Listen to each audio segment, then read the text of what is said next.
berasal dari kelas Rombel 002 Video. Baiklah, di sini saya akan mempresentasikan hasil dari listen study saya. Nah, di mana saya melakukan praktik pengalaman lapangan, yaitu di SMA Negeri 1 Batanganai. SMA 1 Negeri Batanganai yang berlokasikan Jalan Dwi Warna, nomor 59 Pasar Usal, Batanganai, Sungai Bulu, Kecamatan Batanganai, Kabupaten Padang Pariaman, Sumatera Barat. Nah, di sini SMA Negeri 1 Batanganai ini sudah menggunakan kurikulum Merdeka. Kurikulum Merdeka baru diaplikasikan di kelas 10 fase E. Baiklah, selama saya melakukan siklus listen study, terdapat masalah, yaitu pertama, terdapat beberapa peserta didik tidak memiliki minat dan motivasi belajar yang rendah. Nah, hal ini dibuktikan, yaitu selama saya melaksanakan listen study, terdapat beberapa peserta didik tersebut dalam proses pembelajaran. Peserta didik ada yang bermain HP atau bermain smartphone, tidak menggunakan HP tersebut pada materi pembelajaran. Nah, selanjutnya terdapat juga beberapa peserta didik yang kurang fokus dalam pembelajaran. Lalu, yang kedua, terdapat beberapa peserta didik belum berani dalam berargumentasi terkait materi pembelajaran.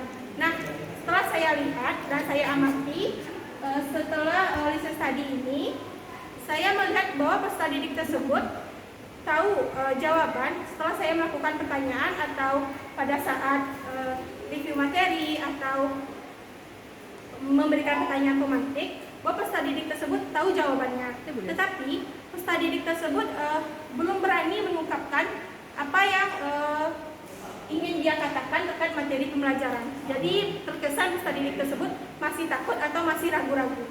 Lalu ketiga, yaitu manajemen waktu yang belum optimal.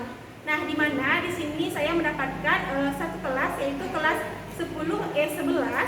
Nah, 10E11 ini didapatkan yaitu pada pagi hari, yaitu pada jam 07.15 sampai jam 08.40.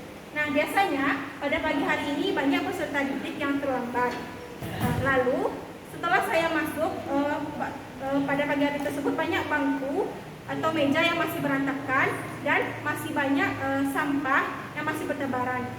Oleh sebab itu, saya sebagai guru model di sini saya menyarankan atau menyuruh peserta didik bersihkan terlebih dahulu lokalnya dan rapikan meja dan kursinya. Baru saya melaksanakan proses pembelajaran pada hari itu. Selanjutnya, yaitu faktor penyebab terjadi masalah berikut yang di atas tadi, yaitu pertama, kurangnya pengetahuan awal yang dimiliki oleh peserta didik. Nah, karena memiliki kurangnya pengetahuan awal ini yang menyebabkan peserta didik tersebut memiliki minat dan motivasi belajar yang rendah. Yang kedua, kurangnya kepercayaan diri peserta didik. Jika peserta didik tersebut tidak percaya diri, maka peserta didik tersebut belum berani dalam mengungkapkan argumentasinya terkait materi pembelajaran. Dan faktor penyebab yang ketiga, yaitu kurang kerjasama yang dilakukan peserta didik dalam menyelesaikan LKPD yang diberikan, seperti yang telah saya jelaskan sebelumnya, yaitu saya mendapatkan kelas yaitu waktunya pada pagi hari, di mana pagi hari ini waktunya kadang termakan terhadap peserta didik yang terlambat, lalu meja dan kursi dan masih banyak sampah yang belum dibersihkan. Lalu selanjutnya, solusi yang dapat dilakukan, yaitu guru memberikan motivasi kepada peserta didik dalam bentuk apresiasi nilai tambahan atau reward. Nah, setelah saya amati pada pertama, yaitu pada siklus pertama, saya melihat bahwa peserta didik dalam mengerjakan LKPD. Nah, jadi ada beberapa peserta didik belum mengerjakan LKPD, sedangkan teman yang lain sudah ada. Jadi saya tanyakan bahwa peserta didik tersebut tidak memiliki pena. Nah, bukan hanya satu peserta didik yang tidak memiliki pena, terdapat beberapa peserta didik yang belum memiliki pena. Jadi saya sebagai guru model di sini, saya berinisiatif bahwa saya akan memberikan reward berupa pena kepada peserta didik. Nah, yaitu selanjutnya guru melakukan pendekatan secara individual kepada peserta didik yang bermasalah. Nah, pertama, contohnya kasus pada siklus pertama saya listen study, yaitu adanya peserta didik yang bermain HP. Lalu saya dekati peserta didik tersebut, saya tanyakan secara individual. Lalu saya tegur, setelah saya tegur tetapi peserta didik tersebut tidak mendengarkan. Setelah itu saya akan mengambil HP-nya tersebut atau saya sita, lalu akan saya kembalikan setelah proses pembelajaran berakhir. Dan solusi yang ketiga yaitu penggunaan timer online dalam pengerjaan LKPD. Oke, selanjutnya yaitu pelaksanaan pembelajaran. Nah, pertama yaitu adanya perencanaan. Materi yang saya laksanakan pada siklus 1 yaitu materi rantai dan jaring-jaring makanan. Selanjutnya pada siklus kedua materinya yaitu tentang aliran energi dan piramida ekologi. Dan yang ketiga yaitu pada siklus ketiga materi tentang daur biogeokimia. Metode yang saya lakukan selama proses riset tadi yaitu metode diskusi, metode presentasi, dan metode tanya jawab. Selanjutnya model pembelajaran yang saya gunakan selama riset tadi ini yaitu model pembelajaran berbasis masalah atau model pembelajaran problem-based learning.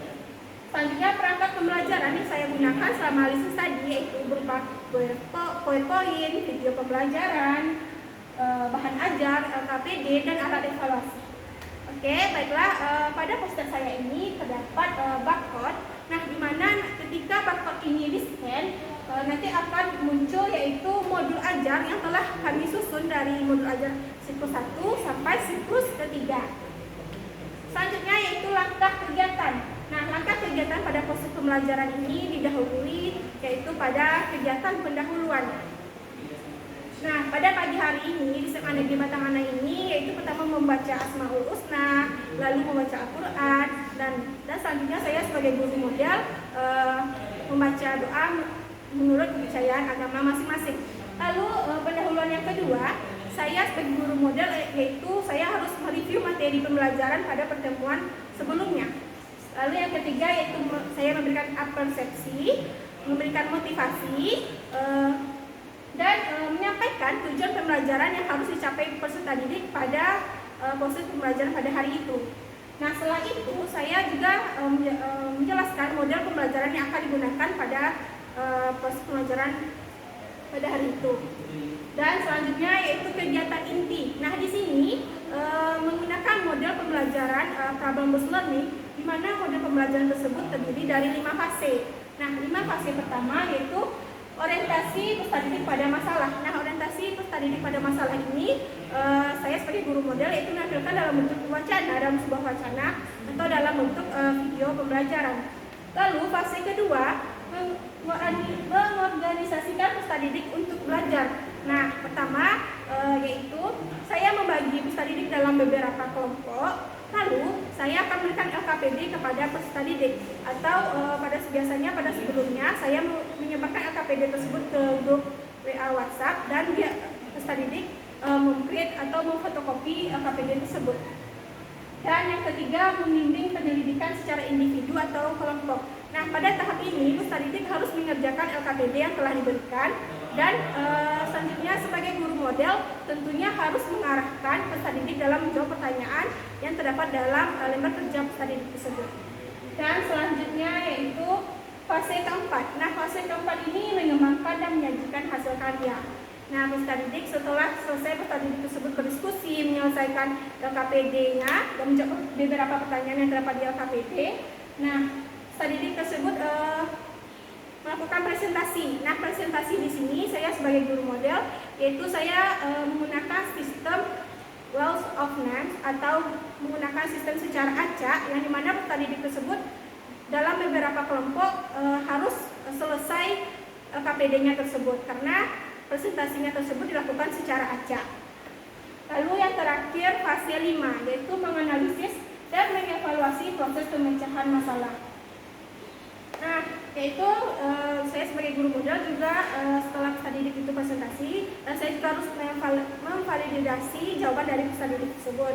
Dan selanjutnya yaitu penutup. Nah, di bagian penutup ini guru model dan peserta didik sama-sama menarik kesimpulan pada proses pembelajaran pada hari itu. Lalu selanjutnya peserta didik juga, guru model juga dapat melakukan kuis secara lisan maupun secara tulisan.